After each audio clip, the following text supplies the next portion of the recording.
అందరికీ నమస్కారం. మీ అందరికీ చూసే ఉంటారు, గమనిస్తూ ఉంటారు.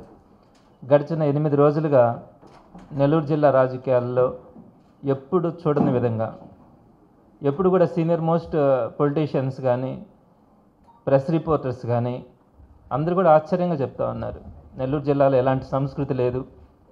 ఎప్పుడు కూడా ఇలా సీనియర్ మోస్ట్ రాజకీయ నాయకుల్ని, ఎమ్మెల్యేలుగా పనిచేసినటువంటి వాళ్ళని, మంత్రులుగా పనిచేసినటువంటి వాళ్ళ మీద అక్రమంగా కేసులు పెట్టి వాటి మీద అరెస్ట్ చేయాలని ప్రయత్నించడం, ఈ విధంగా హై డ్రామా సృష్టించడం, భయభ్రాంతులకు ప్రజలను గురి చేయాలా అన్న ఆలోచనతో ప్రవర్తిస్తూ ఉండే విధానం ఏదైతే మనం చూస్తూ ఉన్నామో ఈ రోజుకి ప్రజలందరూ కూడా అసహించుకుంటా ఉన్నారు.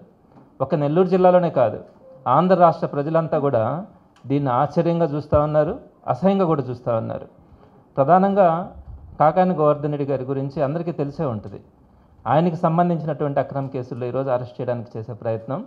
అయితే గోవర్ధన్ రెడ్డి గారు మొదటి నుంచి కూడా ఈ రోజు ఆయన ఏదో రాజకీయాల్లోకి రావడమో, శాసనసభ్యుడు కావాలని ఆశించడమో కాదు.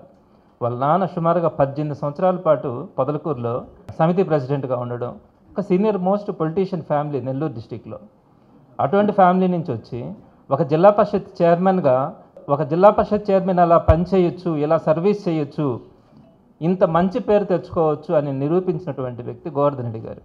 ఆ తర్వాత 2 సార్లు ఎమ్మెల్యేగా గెలవడం కానీ, మంత్రిగా ఉండడం కానీ, పొదలకూరు మండలంలో ఒక మైనింగ్ విషయంలో కొంత క్వాడ్స్ని అక్కడ లిఫ్ట్ చేస్తున్నారు, పర్మిషన్స్ లేకుండా అక్కడ కొంత క్వాడ్స్ని తీసేశారన్న ఉద్దేశంతో కేసులు పెట్టాలనే ప్రయత్నం.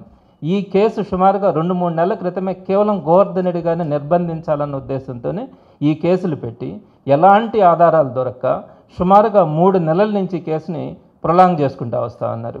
పోయిన సోమవారం రోజున గోవర్ధన్ రెడ్డి గారి పేరుని ఎఫ్ఐఆర్లో యాడ్ చేయడం, ఆ తర్వాత ఎక్కడ ఈయన యాంటిసిపేటరీ బెయిల్ తీసుకుంటాడో అన్న ఉద్దేశంతో ఆ బెయిల్ రాకుండా ఉండేటువంటి సెక్షన్స్ని అందులో యాడ్ చేయడం, ఆ తర్వాత మీరు అందరూ కూడా చూస్తూ ఉన్నారు ఏ విధమైనటువంటి హైడ్రామాలు జరిగినాయో. అయితే ఈరోజు హైకోర్టులో దానికి సంబంధించినటువంటి క్వాష్ పిటిషన్ మీద కానీ, యాంటిసిపేటరీ బెయిల్ గురించి దీనికి సంబంధించినటువంటి కోర్టులో ఈరోజు సంబంధించినటువంటి వాయిదాలు ఉన్నాయి. ఈ వాయిదాల్లో ఎక్కడ అతనికి క్వాష్ వస్తుందో, యాంటిసిపేటరీ బెయిల్ వస్తుందో అన్న ఆలోచనతో ఈరోజు మరో కేసుని పెట్టారు. మీరందరూ కూడా ఆశ్చర్యపోతూ ఉన్నారు. ఎస్సీ ఎస్టీ కేసుని గోవర్ధన్ రెడ్డి గారి మీద పెట్టడం ఎక్కడైనా మనం చూస్తామా? అటువంటి ప్రజానాయకుడు కానీ, ఇటువంటి ఒక మంచి లీడర్గా ఉండేటువంటి వ్యక్తుల మీద ఎస్సీ ఎస్టీ లాంటి తప్పుడు కేసులు పెట్టే పరిస్థితి కూడా ఈరోజు మనం నెల్లూరు జిల్లాలో చూస్తూ ఉన్నామంటే అందరూ కూడా ఆశ్చర్యంగా చూస్తూ ఉన్నారు. అలానే వైఎస్ఆర్సీపీని చూసి ఈరోజు ఇంకోటి కూడా మాట్లాడుతున్నారు తెలుగుదేశం పార్టీ వాళ్ళు. వైఎస్ఆర్సీపీ కాదు భయపడేది, తెలుగుదేశం వాళ్ళు భయపడతా ఉన్నారు. ఈరోజు తెలుగుదేశం పార్టీ కార్యకర్తలు కానీ, నాయకులు కానీ ప్రతి ఒక్కరు కూడా ఎలాంటి కార్యక్రమాలు చేస్తున్నట్టు తెలుస్తూ ఉంది.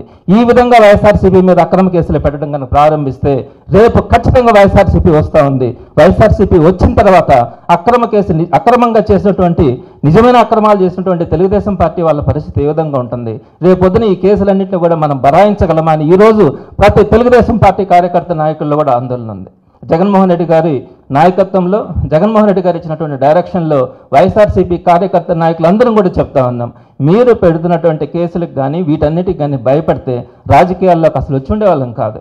ఒక్కసారి రాజకీయాల్లోకి వచ్చిన తర్వాత ప్రజల తరపున మాట్లాడే విధానంలో ప్రజల కోసం, ప్రజలకు ఏదైతే మీరు హామీలు ఇచ్చున్నారో వాటన్నింటినీ మీరు నెరవేర్చిన పక్షంలో డెఫినెట్గా ప్రజలకు ముందుండి పోరాడటంలో ఎటువంటి పరిస్థితుల్లో కాంప్రమైజ్ కామని ప్రతి వైఎస్ఆర్సీపీ నాయకుడు కూడా మీకు తెలియజేస్తూ ఉన్నాడు.